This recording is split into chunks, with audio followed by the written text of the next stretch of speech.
Hello అండి, అందరికీ నమస్తే. వెల్కమ్ టు అక్షయ వెంకటరమణ. నేను ఒక చిన్న వీడియో చేస్తున్నానండి, మీ అందరికీ చేరాలన్న ఉద్దేశంతో. చిన్నప్పుడు కొన్ని మనం గుర్తు తెచ్చుకోవాలి. చిన్నప్పుడు జరిగే విషయాలు మనం గుర్తు తెచ్చుకోవాలి. ఇప్పుడు ప్లాస్టిక్ని వాడొద్దు అంటున్నారు. నిన్న ఒక డోక్రా మీటింగ్లో ఒక చర్చ జరిగిందండి. ప్లాస్టిక్ని మీరు అందరూ కూడా కొనకండి అమ్మ, సంచులు వాడొద్దు, గ్లాసులు వాడొద్దు, ఇలా ప్లాస్టిక్ ఏదైనా సరే నివారించండి, మీరందరూ కూడా ముందుకు వస్తేనే అది విజయం చేకూరుతుంది అనేసి చెప్పడం జరిగింది. నేను కూడా ముందు తయారీ ఆపించండి, మేము కొనడం మానేస్తాము అనేసి నేను అన్నాను. ఇంకొక ఆవిడ కూడా అలాగే అంది. కానీ తయారు చేయడం అంటే అంత కష్టం కదమ్మా, ముందు కొనటం మానేస్తే వాళ్ళు కూడా తయారీ ఆపేస్తారని ఆవిడ అన్నారు. మన పెద్దలు మన చిన్నప్పుడు మనం దేంతో తెచ్చుకున్నాము, ఎలా తెచ్చుకున్నాము, అప్పుడు ప్లాస్టిక్ లేదు కదా అని ఆవిడ అడిగారు. నిజమే, ప్లాస్టిక్ లేదు. అప్పుడు ఆదివారం ఒకరోజు మార్కెట్కి వెళ్ళి సంచి పట్టుకెళ్ళి, ఇంటి దగ్గర నుండి సంచి పట్టుకెళ్ళి కూరగాయలు తీసుకొచ్చేవాళ్ళు.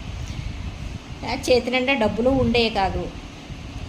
ఏ పూటగా ఆ పూట 10 రూపాయలు ఉంటే 10 రూపాయలు, రూపాయి ఉంటే రూపాయి అలా పట్టుకుని వెళ్ళి ఏ పూటగా ఆ పూట ఆ రోజుకి అవసరానికి తీసుకొచ్చి కొనుక్కున్న రోజులు అయ్యి.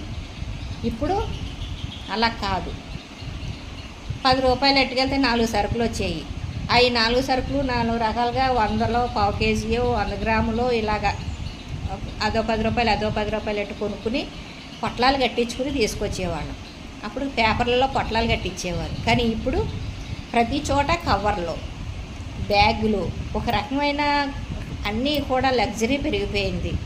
ఇప్పటికిప్పుడు మీరందరూ ఆపండి అంటే సాధ్యమయ్యే పనే అండి. కానీ ప్రయత్నం చేయాలి.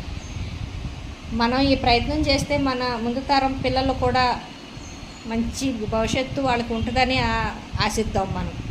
మన ప్రయత్నం మనం చేస్తే మంచిదే కదండి. ఎవరో ఒకళ్ళు మొదలు పెట్టాలి. నా ప్రయత్నంగా నేను ఈ వీడియో చేస్తున్నాను, మీ అందరికీ చేరుతుందని ఆశిస్తున్నాను. మీరందరూ కూడా బాధ్యతగా తీసుకుని ఏ ఒక్కరైనా సరే నెరవేరుస్తారని ఆశిస్తున్నాను. అలాగే కర్రీ పాయింట్లకి వెళ్తున్నారు. కూరలు, సాంబారో కూర ఏదో ఒకటి ఆ రోజుకి అవసరమైంది ఏదో అడావిడిగా వెళ్ళి తెచ్చేసుకుంటున్నాము. వేడిగాడు కవర్లో వేసి కట్టేసి ఇచ్చేస్తున్నాడు.